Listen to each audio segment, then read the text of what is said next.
नमस्कार माझ्या बालमित्रांनो, कसे आहात तुम्ही? मजेत ना? मी आहे शालिनी हुबळीकर आणि माझ्या हुबळीकर्स मराठी चॅनलमध्ये तुम्हा सर्वांचं खूप खूप स्वागत आहे.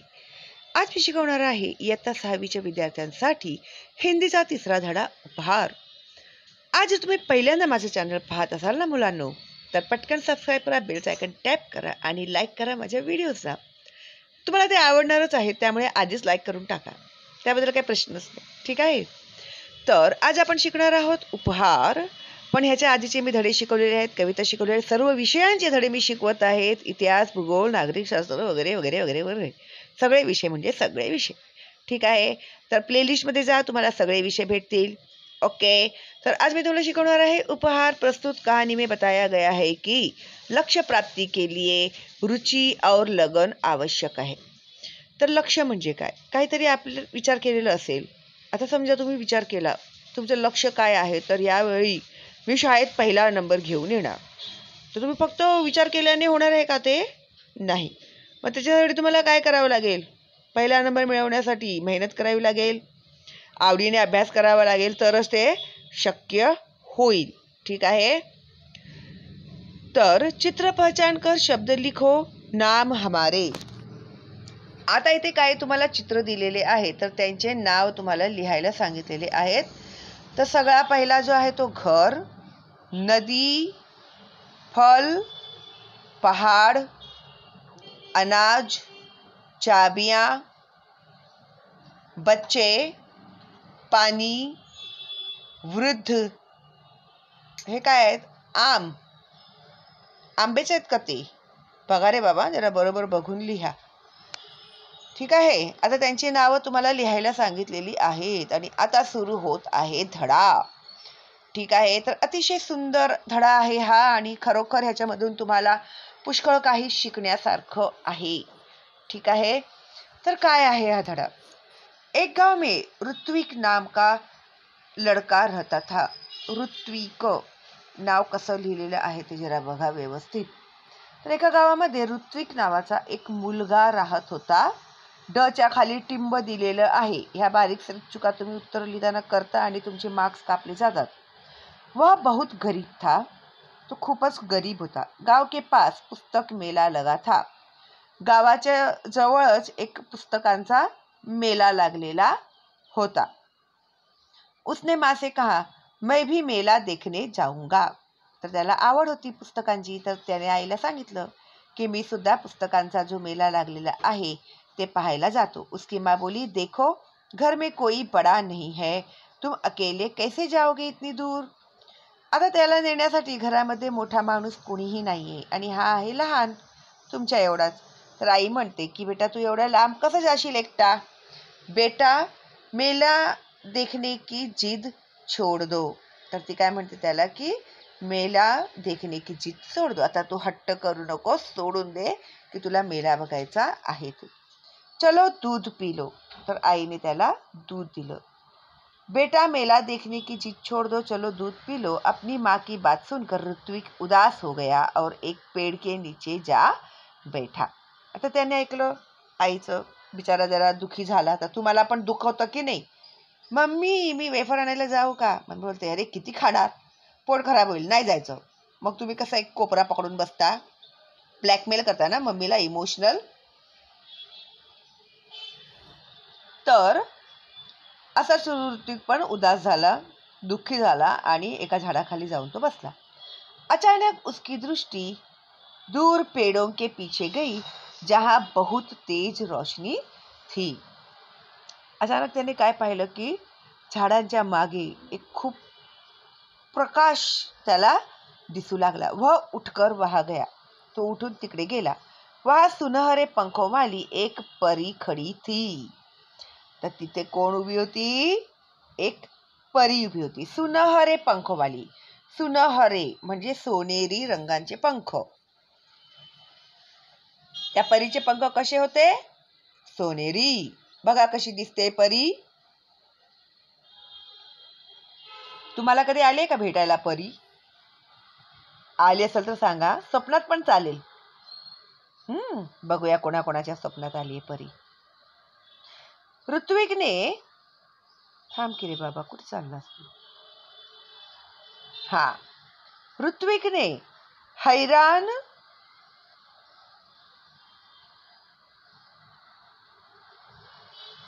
होकर उस परी से पूछा, तुम कौन हो? वह बोली, मैं परी हूँ, लेकिन तुम यहाँ उदास क्यों बैठे हो? ती बोली, मी परी आहे. तू काय असं बाबा नाराज होऊन बसलेला दिसतोयस मला? परी का प्रश्न सुनकर ऋत्विक की आंखों में आंसू आ गए. त्याच्या डोळ्यातून पाणी आले. मैं अपने दोस्तों के साथ पुस्तक मेला देखना और पुस्तकें खरीदना चाहता हूँ. यह कहकर ऋत्विक खामोश हो गया. तब परी बोली, इसमें दुख की क्या बात है? यह समझ लो तुम्हारी मदद करने के लिए ही मैं आई हूँ. ऐसा मैं तभी करूंगी जब तुम मेरी परीक्षा में उत्तीर्ण हो जाओगे. तो बोलतो की मला पण माझ्या मित्रांच्या बरोबर पुस्तक मेला बघायला जायचा आहे, पण त्याला जायला भेटणार नव्हतं ना, म्हणून तो गप्प बसला. गप्पच बसला तो. मग परी काय बोलली, याच्यामध्ये दुःखी होण्यासारखं काय आहे? आता तू असं समज की मी तुला मदत करण्यासाठीच इथे आली आहे, पण मी तुला कधी मदत करणार? मी तुझी एक परीक्षा घेणार. त्या परीक्षामध्ये जर तू पास झालास तरच मी तुझं मदत करीन. कौन सी परीक्षा है? ऋत्विक ने पूछा. परी ने कहा, बता दिया. तो परीक्षा कैसी? आता ऋत्विक पण म्हणाला की कोणती परीक्षा घेणार आहेस तू? तर ती बोलली, जर आता आपल्याला परीक्षेमध्ये कोणती प्रश्न येणार आहेत, टीचर सांगते का आपल्याला? नाही ना. तर परी सुद्धा म्हणते की जर सांगितलं तुम्हाला तर मग ती परीक्षा कशी? तुला जर मी आधीच सांगितलं तर?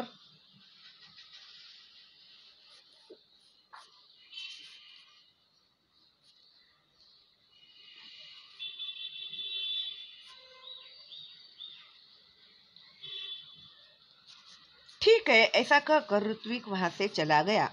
अभी वह कुछ दूर ही गया था कि उसे रास्ते में गिरी हुई एक पोटली मिली. आता तो ठीक आहे बोलला आणि तो तिकडनं गेला. मग जेव्हा तो चालत होता थोडं दूर गेल्यावरती त्याला एक पोटली म्हणजे एक अशी गठडी भेटली. ऋत्विक को यह विश्वास हो गया कि लाल रंग की इस मखमली पोटली में कोई कीमती चीज होगी. त्याला खात्री पटलं की ह्याच्यामध्ये नक्कीच काहीतरी महाग वस्तू असेल. उसने उसे खोला. खोलना चाहा, फिर वह सोचने लगा, जब यह मेरी नहीं है तो इसे खोलने का मेरा हक नहीं है. आता त्याला ती पोटली भेटली, पण त्याने विचार केला की काहीतरी महाग वस्तू असेल ह्याच्यामध्ये, उघडून बघूया म्हणून त्याने विचार केला. मग दुसऱ्या क्षणी त्याच्या मनात असा विचार आला की अरे बाबा, ही वस्तू तर माझी नाहीये, तर मी ते कसं खोलून बघू शकतो, हो की नाही? ऋत्विक ने पोटली नहीं खोली. तभी किसी की आवाज उसके कानों में पड़ी. बेटा, मेरी पोटली गिर गई है रास्ते में, क्या तुमने देखी है? मग पटकन कुणाचा तरी आवाज आला. अरे बाळा, माझी एक पोटली पडलेली आहे, तुला कुठे दिसली का माझी पोटली? ऋत्विक ने पूछा. किस रंग की थी? लाल रंग की थी, राहगीर ने बताया. आता खात्री तरी करून घ्यायला पाहिजे ना. तर त्याने विचारलं कोणत्या रंगाची होती? तर तो बोलला लाल रंगाची होती. राहगीर म्हणजे वाटसरूने सांगितलं. और कोई पहचान बताओ, अजून काहीतरी सांगा तुमच्या त्या पोटलीच्या बद्दल. उस पर एक परी का सुनहरे रंग में चित्र बना है. त्या पोटलीवरती परीचं एक चित्र आहे, रंगी बेरंगी. राहगीर का जवाब था. ऋत्विक ने अपनी थैली से जब वह पोटली निकाली तो उस पर छपा परी का चित्र चमकने लगा. ऋत्विक ने वह पोटली राहगीर को दे दी. आधी त्याने खात्री करून घेतली की बरोबर बोलतोय का तो, मगच त्याने त्याला ती पोटली दिली.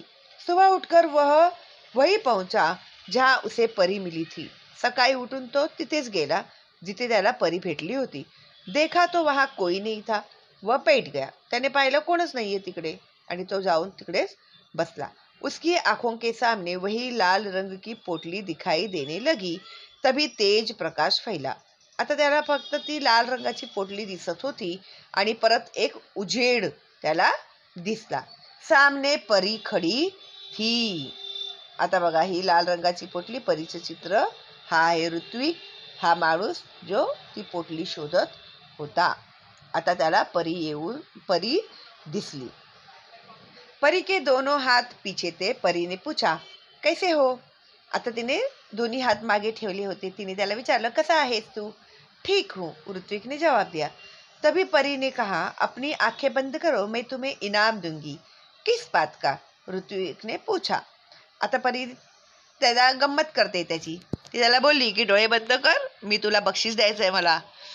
मग तो बोलला, मला कशासाठी बक्षीस देतोय? त्याला लक्षातच नाही काय केलंय त्याने ते. तुम उत्तीर्ण हो गए इसलिए, परी बोली. तू पास झालास ना म्हणून. परी की बात ऋत्विक की समझ में नहीं आ रही थी. उसने आंखें बंद कर ली. परी ने उसके हाथों में एक मखमली थैली पकड़ा दी. ऋत्विक ने देखा तो हैरान रह गया. यह तो वही पोटली थी जो उसने राहगीर को दी थी. परी ने कहा, कल मैंने ही तुम्हारी ईमानदारी की परीक्षा ली थी. वह राहगीर भी मैं ही थी, इसलिए मैं तुम्हें यह इनाम दे रही हूँ. परी काय बोलली, काल मीच तुझी परीक्षा घेतली होती. पोटली मी तिकडे टाकली होती आणि मीच ते राहगीर बनून आली होती आणि मी तुझी परीक्षा घेतली होती आणि तू त्या परीक्षेत पास झाला म्हणून मी तुला हे बक्षीस देत आहे. इनाम म्हणजे बक्षीस. परी ने ऋत्विक को समझाया, ईमानदार व्यक्ति के जीवन में किसी वस्तु की कमी नहीं होती. जाओ, अब तुम्हें मनचाही वस्तू मिलेगी. आता तो इमानदार होता, त्याने इमानदारीने ती पोटली त्या माणसाला देऊन टाकली, हो की नाही? नाहीतर तो लबाड असता तर त्याने तिला पळून गेला असता की नाही तो पोटली घेऊन. तर त्याने असं केलं का? नाही. तर त्या माणसाला त्याने ती पोटली देऊन टाकली आणि ते माणूस कोण होते? परीच होती. ऋत्विक के पास शब्द नहीं थे जिनसे वह परी को धन्यवाद देता. खुशी से उसकी आंखें भर आई. आता तो एवढा खुश झाला, म्हणे अरे हा, ती माझी परीक्षा होती काय? त्याला बिचारायला माहिती नाही, तो इमानदार होता. मग त्याच्या डोळ्यात अश्रू आले. लाल मखमली पोटली ऋत्विक ने अपनी माँ को दी. उसकी समझ में यह नहीं आया कि उसका बेटा उसे क्या दे रहा है. जब माँ वह पोटली खोलने लगी तब आता त्याने जाऊन ती पोटली आईच्या हातात दिली. आईला समजत नव्हतं की मुलगा तिला काय देत आहे आणि का देत आहे. आणि जेव्हा तिने पोटली कई गुना बडी हो गई थी. अरे बापरे. जेव्हा ती आई पोटली खोलायला गेली तर ती खूप मोठी झाली होती पोटली. उसमें से सुंदर सुंदर पुस्तके बाहर निकल आई. त्याच्यामधून खूप छान छान पुस्तकं बाहेर आली. पुस्तकों का ढेर देखकर माँ चकित हो गई. माँ के पूछने पर ऋत्विक ने सब कुछ बता दिया. आता एवढी पुस्तकं आली कुठून? आईला आश्चर्य झालं. तेव्हा ऋत्विक बोलला की असं असं झालं, परी भेटली आणि तिने माझी परीक्षा घेतली, मी परीक्षेमध्ये पास झालो म्हणून तिने मला ही पोटली दिली. अब ऋत्विक ने मित्रों के लिए अपनी बहन कृतिका की सहायता से पुस्तकालय खोला. आता एवढी पुस्तकं झाली की त्याने एक पुस्तकालयच उघडलं. वहाँ सभी बच्चे आकर अपनी मनपसंद पुस्तकें पढ़ने लगे. उनको पूरा गांव पुस्तक मित्र के नाम से जानने लगा. आता त्याने पुस्तकालय उघडलं. सगळी मुलं येऊ लागली, तिथे पुस्तकं वाचू लागली. मग त्या लोकांना पुरा गाव काय म्हणू लागला? पुस्तक मित्र म्हणू लागला. ऋत्विक ने पुस्तकालय को ही अपने जीवन का ध्येय बना लिया. उसका सारा समय पुस्तकों के बीच बीतने लगा. आता तो पुस्तकांमध्येच आपला वेळ घालवू लागला. एक दिन पुस्तक पढ़ते पढ़ते ऋत्विक की आंख लग गई. देखता क्या है कि पुस्तकें उससे बातें करने लगी. एकदा वाचता वाचता त्याला झोप आली. कधी कधी तुम्हाला पण येते ना? नाही, तुम्हाला पुस्तक हातात घेतले की झोप यायला सुरुवात होते, हो की नाही? खरं आहे की नाही हे? पण ऋत्विक नव्हता तुमच्यासारखा. ऋत्विकला पुस्तक वाचता वाचता कधी झोप लागली त्याला कळलंच नाही आणि त्याला त्याच्याबरोबर पुस्तके बोलू लागली. उससे एक पुस्तक ने पूछा, ऋत्विक, अगर तुम अपने जीवन में बड़े आदमी बनोगे तो क्या तुम हमारा साथ छोड़ दोगे? आता एक पुस्तक म्हणालं, तू फार मोठा माणूस झाला की मग तू आम्हाला सोडून देणार का? हमें भूल जाओगे, आम्हाला विसरणार का? ऋत्विक ने कहा, नहीं, अब तो तुम ही मेरे साथी हो, मित्र हो. तो म्हणाला, नाही, तुम्हीच माझे आता साथी आहात आणि तुम्हीच माझे आता मित्र आहात. तभी किसी ने दरवाजे की घंटी बजाई और उसकी नींद टूटी. जागने पर देर तक सोचता रहा कि आगे चलकर वह बड़ा सा पुस्तक भंडार खोलेगा. आणि तेवढ्या दाराची बेल वाजली आणि त्याची झोपमोड झाली आणि तिथे त्याचं स्वप्न तुटलं. मग उठल्यानंतर सुद्धा तो विचार करू लागला की मी मोठा झाल्यावरती मोठ्या पुस्तकाचं भंडारच खोलणार. ठीक आहे. तर आता महिने समजा आणि हे जी प्रश्नांची उत्तरं आहेत, जर तुम्हाला आवश्यक असेल तर मी तुम्हाला देते, जर तुम्हाला येत असतील तर अतिउत्तम. ठीक आहे. चला मग भेटूया आपण लवकरच पुढच्या व्हिडिओमध्ये. लाईक करा, फॉरवर्ड करा तुमच्या मित्रमैत्रिणींना, नातेवाईकांना. ठीक आहे. आणि आवडला का तुम्हाला धडा? आवडला असेल तर मला एक थँक्स तुम्ही देऊ शकता, आणि काही शंका असतील तर तेही तुम्ही मला विचारू शकता कमेंट बॉक्समध्ये. ठीक आहे.